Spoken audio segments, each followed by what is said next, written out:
Friedrich Nietzsche was a walking catastrophe.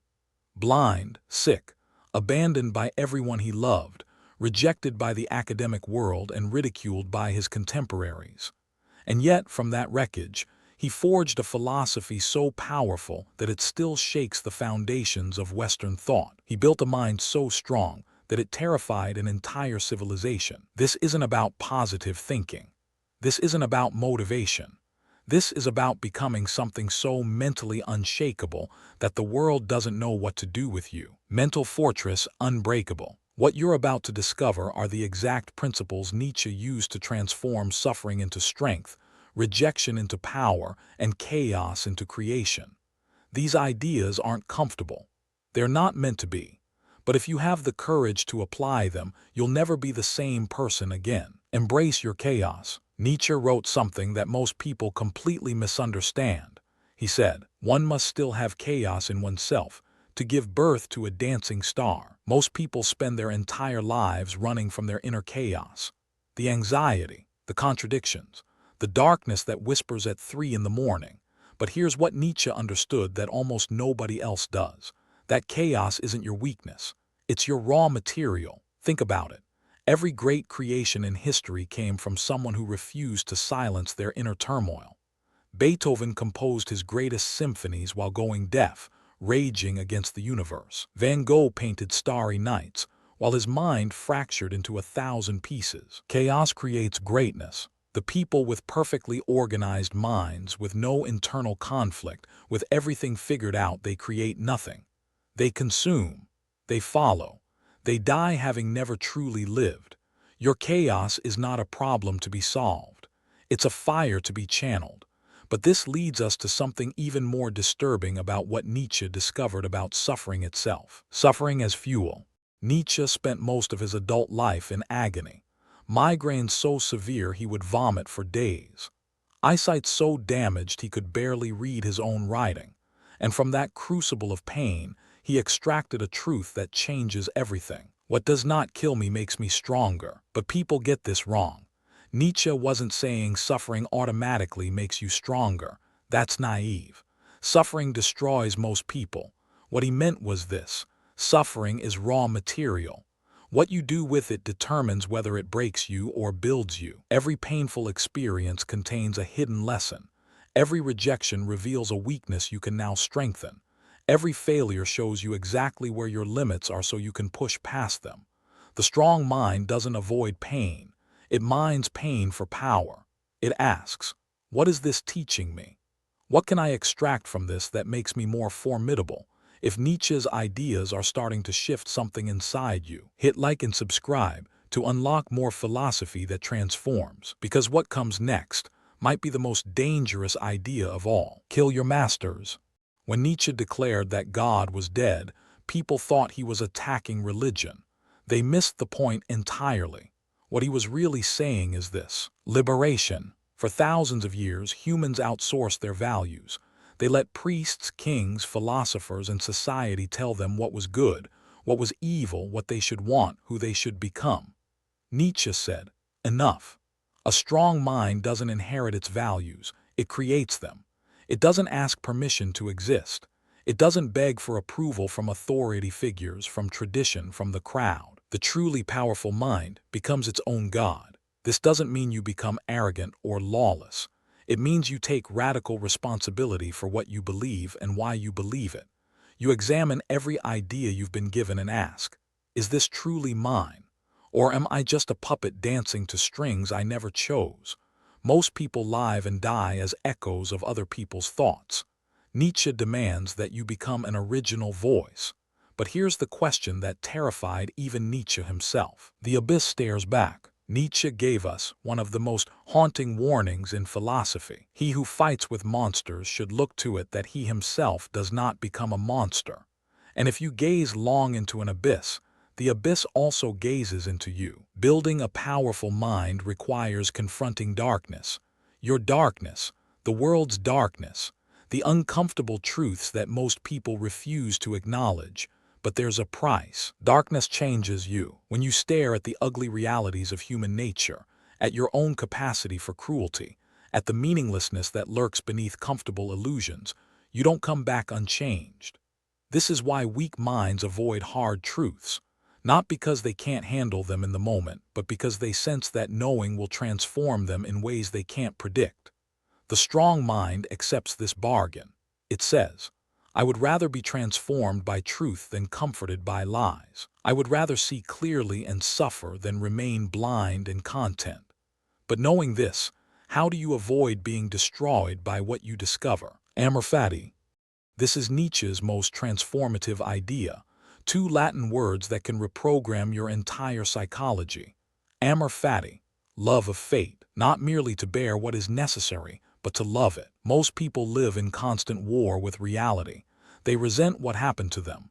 They wish they were born different in different circumstances to different parents. They curse the past and fear the future. Nietzsche says, stop, not just accept your fate, love it. Every tragedy that shaped you, every mistake that taught you, every enemy who strengthened you, every failure that redirected you. This isn't passive resignation. This is the most active, aggressive form of mental strength possible. It's looking at everything that tried to destroy you and saying, thank you. You made me who I am, and who I am is exactly who I needed to become. My formula for greatness in a human being is amor fati. That one wants nothing to be different, not forward, not backward, not in all eternity. But there's an even more terrifying test, Nietzsche, created for the strength of your mind. Eternal return. Imagine this. A demon visits you tonight and tells you the life you have lived you will live again.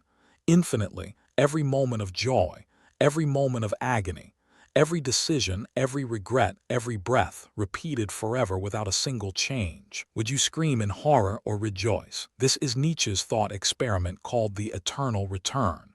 And it's designed to do one thing: reveal whether you're living a life worthy of infinite repetition. Test your life. Most people would be devastated by this thought, because most people are living lives they merely tolerate, not lives they would choose again. They are waiting for retirement, waiting for circumstances to change, waiting for permission. The strong mind lives every day as if it were choosing this day for eternity. It doesn't postpone. It doesn't compromise. It asks constantly, would I want to live this moment forever? And if the answer is no, it changes something immediately. But how do you actually build this kind of mind? Become hard. Nietzsche gave this direct command to those who wanted mental strength. Become hard. Not cruel, not cold. Hard. There's a difference. A diamond is hard, but it creates beauty. Steel is hard, but it builds civilizations. Softness is not kindness, and hardness is not cruelty. In a world that constantly tells you to be softer, more agreeable, more accommodating, Nietzsche says the opposite. Develop a spine. Say no without guilt. Hold your positions under pressure. Refuse to collapse just because someone disapproves. Spine boundaries power. This hardness isn't about being mean. It's about being unmoved by things that shouldn't move you. Criticism from people who don't matter. Rejection from those who don't understand you. Pressure to conform from a mediocre majority. The strong mind is like a mountain. Storms come, winds howl, and the mountain remains.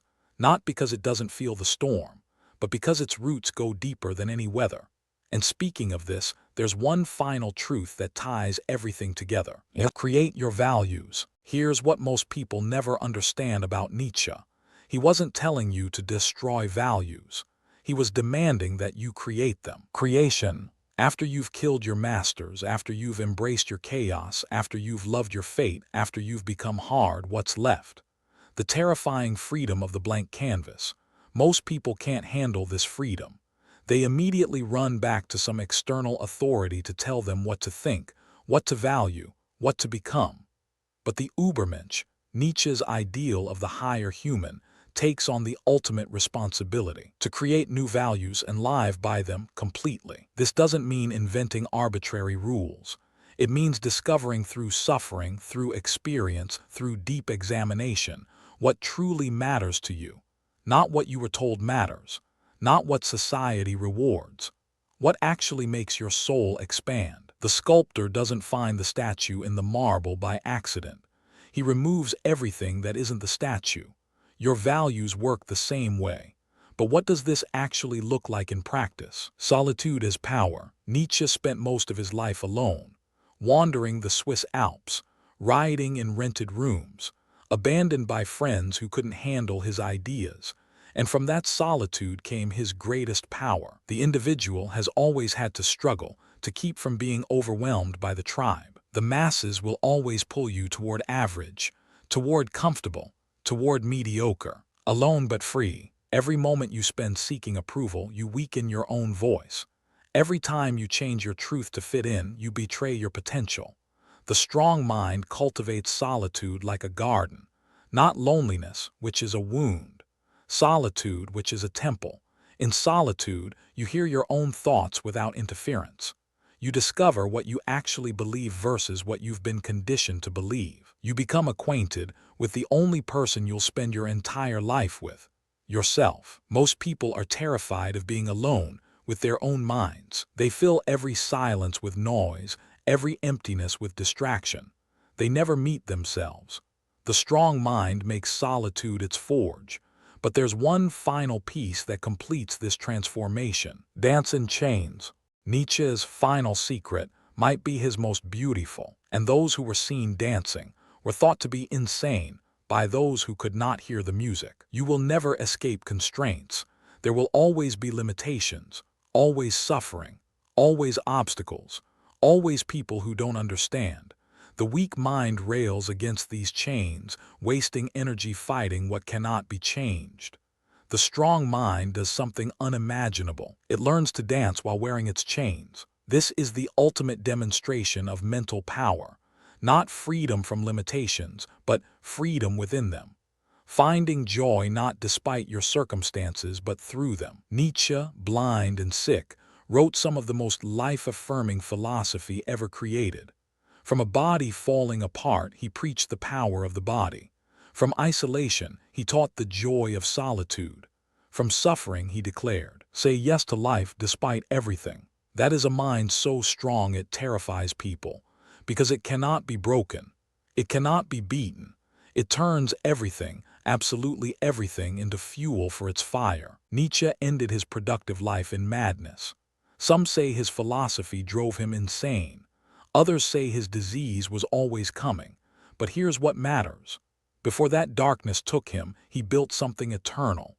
A philosophy of strength that has guided warriors, artists, leaders, and seekers for over a century. His mind lives on. You now have the blueprint. Embrace your chaos. Transform suffering into fuel. Kill the masters in your mind. Stare into the abyss without flinching. Love your fate completely. Live as if everything will recur eternally. Become hard without becoming cruel. Create your own values. Embrace solitude as power. And learn to dance even in chains. He who has a why to live can bear almost any how. If you made it this far, comment Ubermensch to prove you're ready to become who you were meant to be. The wisdom of the ages is yours.